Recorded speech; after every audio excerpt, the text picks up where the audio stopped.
Cinderella की कहानी बहुत पुरानी बात है। कहीं दूर देश में सिंड्रेला नाम की सुंदर लड़की रहती थी। सुंदर होने के साथ साथ सिंड्रेला बहुत समझदार और दयालु भी थी। सिंड्रेला की मां बचपन में ही गुजर गई थी। मां के गुजरने के बाद सिंड्रेला के पिता ने दूसरी शादी कर ली थी।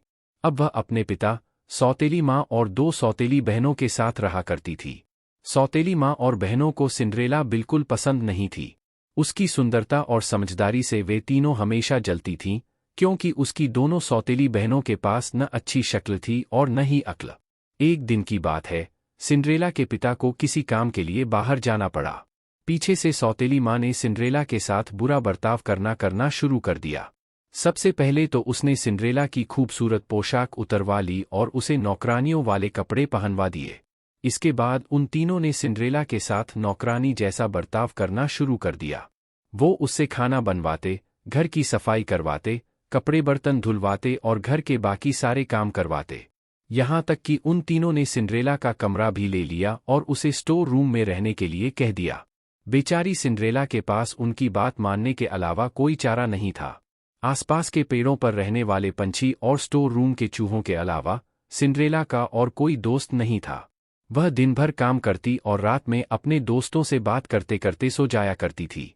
जिस देश में सिंड्रेला रहती थी, एक दिन वहां के राजा के सिपाहियों ने बाजार में घोषणा की कि राजकुमार की शादी के लिए राजा ने महल में एक समारोह का आयोजन करवाया है। इस समारोह के लिए उन्होंने नगर की विवाह योग्य सभी लड़कियों को आमंत्रित किया है। सिंड्रेला की बहनों ने जैसे ही यह घोषणा सुनी, वे दोनों दौड़ती हुई अपनी मां के पास पहुंची और उन्हें सारी बात बताई। उनकी मां के कहा कि इस समारोह में सबसे सुंदर तुम दोनों ही लगोगी। राजकुमार का विवाह तुम दोनों में से किसी एक के अलावा किसी और के साथ नहीं होगा। इस बात को सिंड्रेला ने भी सुना और उसके मन में भी समारोह में जाने की इच्छा हुई, लेकिन इस बारे में अपनी सौतेली मां से बात करने में उसे बहुत डर लग रहा था।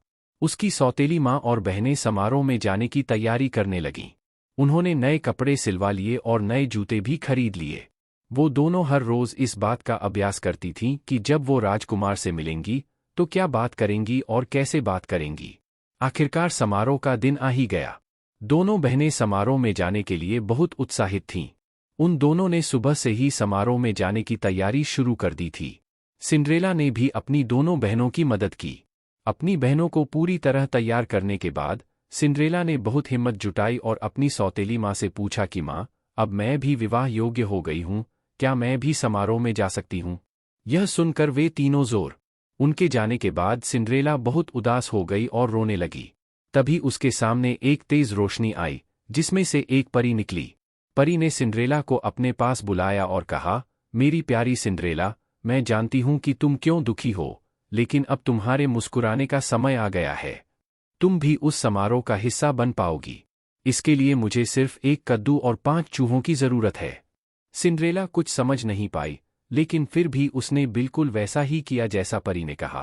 वह दौड़ती हुई किचन में गई और एक बड़ा सा कद्दू उठा लाई। उसके बाद वह स्टोर रूम में गई और अपने मित्र चूहों को ले आई। सब कुछ मिल जाने के बाद परी ने अपनी जादुई छड़ी को घुमाया और कद्दू को एक बग्गी में बदल दिया। फिर वह चूहों की तरफ मुड़ी।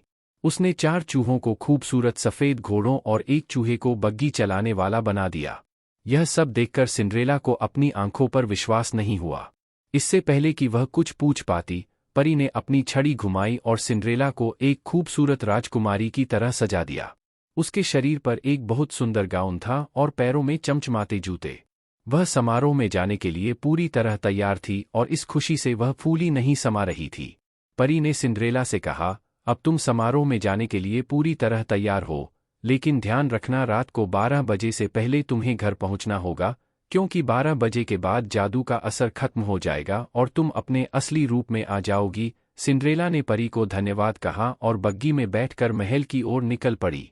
जैसे ही सिंड्रेला महल पहुंची, सबकी नजर उस पर आ टिकी। उसकी सौतेली मां और बहनें भी वहीं थीं, लेकिन वह इतनी खूबसूरत लग रही थी कि वे तीनों भी उसे पहचान नहीं पाए। तभी सिंड्रेला ने देखा कि राजकुमार सीढ़ियों से उतरते हुए नीचे आ रहे हैं। सब लोग उनकी तरफ देखने लगे। जैसे ही राजकुमार की नज़र सिंड्रेला पर पड़ी, वे उसे देखते ही रह गए। समारोह में मौजूद सभी राजकुमारियों के पास न जाकर राजकुमार सीधे सिंड्रेला के पास आए और अपना हाथ उसकी ओर बढ़ाते हुए कहा कि राजकुमारी, क्या आप मेरे साथ डांस करना पसंद करेंगी? सिंड्रेला ने शर्माते हुए अपना हाथ राजकुमार के हाथ में दे दिया और दोनों डांस करने लगे। सिंड्रेला राजकुमार के साथ डांस करते करते इतना खो गई कि उसे समय का ध्यान ही नहीं रहा। तभी अचानक उसकी नज़र दीवार पर लगी घड़ी पर गई। 12 बजने वाले थे और सिंड्रेला को परी की बात याद आ गई। परी की चेतावनी याद आते ही वह घबरा गई और राजकुमार को वहीं छोड़कर भाग गई। सिंड्रेला को इस तरह अचानक भागता देख राजकुमार उसके पीछे पीछे दौड़े। हड़बड़ी में दौड़ने की वजह से सिंड्रेला का एक जूता निकल गया और महल के बाग में ही छूट गया। वह फटाफट अपनी बग्गी में बैठी और घर को लौट गई। जब उसे ढूंढते हुए राजकुमार बाहर आए तो उन्हें बाग में सिंड्रेला का जूता मिला। यह देखकर राजकुमार दुखी हो गए और सोचा कि वह सिंड्रेला को ढूंढकर ही रहेंगे। अगले दिन राजकुमार ने अपने सिपाहियों को बुलाया और उन्हें जूता थमाते हुए कहा कि शहर के हर घर में जाओ और समारोह में आई हर लड़की को यह जूता पहना कर देखो। जिसके भी पैर में यह जूता आ जाए उसे यहाँ ले आओ। सिपाहियों ने बिल्कुल ऐसा ही किया। वे शहर के हर घर में गए और समारोह में आई हर लड़की को जूता पहना कर देखा। किसी को जूता छोटा पड़ रहा था और किसी को बड़ा। सारा शहर घूमने के बाद आखिर में सिपाही सिंड्रेला के घर पहुंचे। जैसे ही सिंड्रेला ने सिपाहियों को देखा तो वह समझ गई कि ये राजकुमार के कहने पर आए हैं और वह खुशी से दरवाजे की तरफ दौड़ी। उसी समय उसकी सौतेली माँ ने उसका रास्ता रोक लिया। सौतेली माँ ने सिंड्रेला से पूछा, तुम कहाँ चली? सिपाही उस लड़की के लिए आए हैं जो कल रात समारोह में थी। तुम तो कल आई ही नहीं थी, तो तुम नीचे जाकर क्या करोगी? ऐसा कहकर उन्होंने सिंड्रेला को स्टोर रूम में बंद कर दिया और चाबी अपनी जेब में रख ली।